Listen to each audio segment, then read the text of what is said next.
The other big question is who's going to do this project for you? And several companies I know have sort of showed interest, everybody from an Intel to wide range of companies. What kind of interest, what kind of companies have shown interest, and what would be the criteria of choosing a company? Well, actually, there are two types of companies. One is companies will provide technology for us. For example, companies will provide the server platforms or the client platforms. Companies will provide the biometric software. Companies will provide the biometric fingerprint readers. So that's one class of companies, and there are many companies out there. The second is who will run this application for us. So because we will be issuing an RFP and contracting the operation of this to a managed service provider. So that again, that typically is what we call as a systems integrator kind of a company. So we will see both clusters of companies, and it will go through a very fair and transparent bidding process. What is the deadline? The other thing about our country is, we introduce large schemes, but very few people know what the deadline is and when it's going to come. With you, the big hope is that there will be a fixed deadline and it will be met. What is the deadline then? Well, we have said that we will issue the numbers, the first set of numbers in 12 to 18 months. This is 12 to 18 months from August 12th when the Prime Minister's Council approved our draft approach. Correct. And we have said we will have 600 million numbers in that in 5 years from now, 5 to 5.5 years from now. So that's the target that we have set for ourselves. It's a very aggressive, very demanding, very punishing schedule.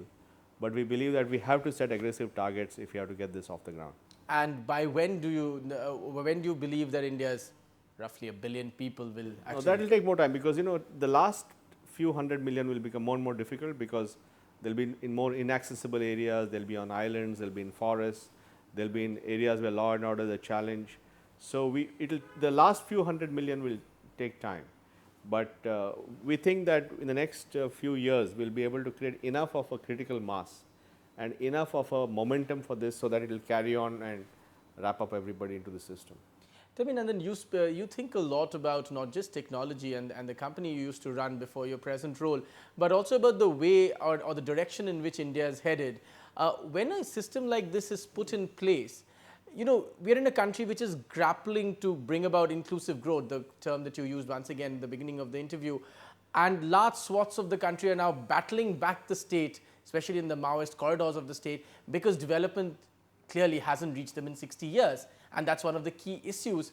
In your mind, if you look at the broader picture, what will a scheme like this contribute to that greater vision?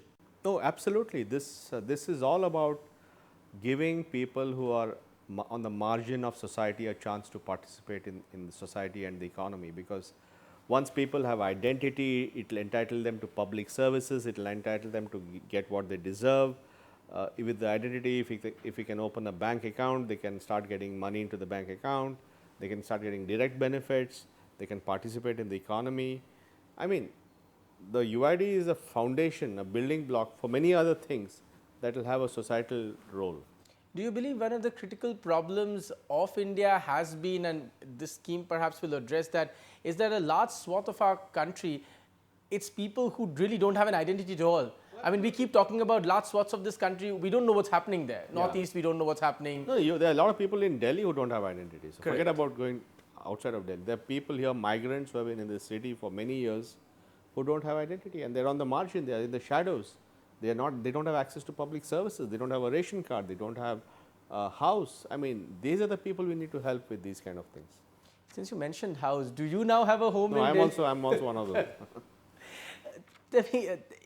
In bureaucratic terms, as we come to the end of this interview, in bureaucratic terms, the biggest challenge in many people's mind is Nandan Nilekani is a really efficient man. He ran a supremely efficient world-class company. He's been put into this, he has no idea what he's got into.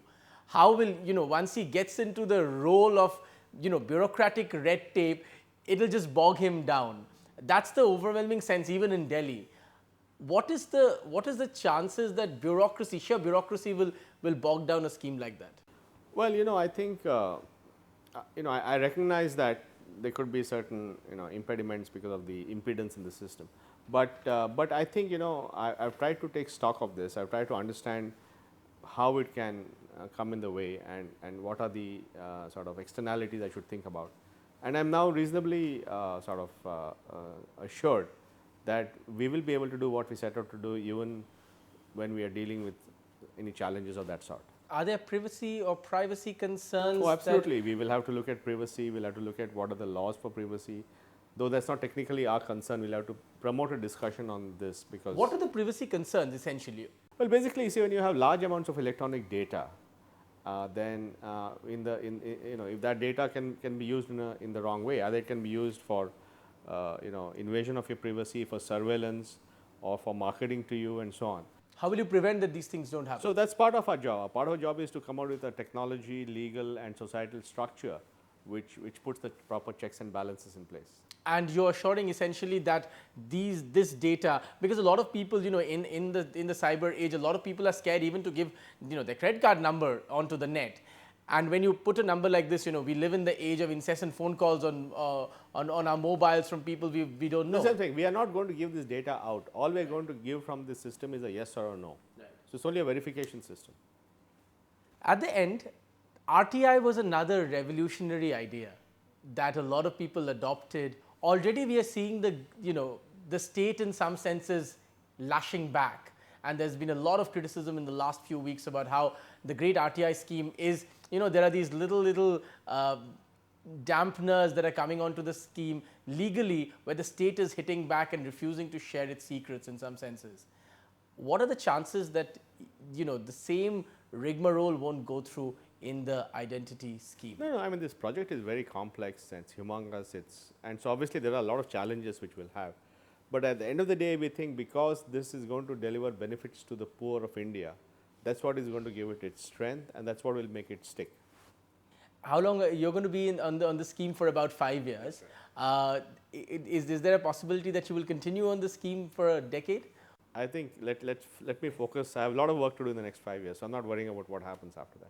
Going away from your present role, a question that I wanted to ask you was, one of the questions about the Indian IT industry at the moment is, essentially, it seems to be founded. A lot of people say Indian IT was founded on the low-cost model. It could give efficient world-class service at the lowest possible cost. But its comparative advantage was cost. We are fast coming to the age when that comparative cost advantage might not remain. In your mind, is that a key hurdle for the IT industry? And if yes, is the industry gearing up to take up the challenge to provide premium, high-value products? No, absolutely. I think, of course, I'm a little distance now from the industry, but when I left it, there was a lot of innovation happening, new products, new ideas, new technologies, new platforms. So the low-cost model is over? No, there is tremendous innovation happening in the IT industry for sure, definitely. And a lot of things are happening which are very, very path-breaking, and I do hope to leverage some of those in this project. Nandan Nilekani, thanks very much for your time and the very best of luck. Thank you. Delighted to see you in Delhi and the very best of luck for your project. Thank you so much.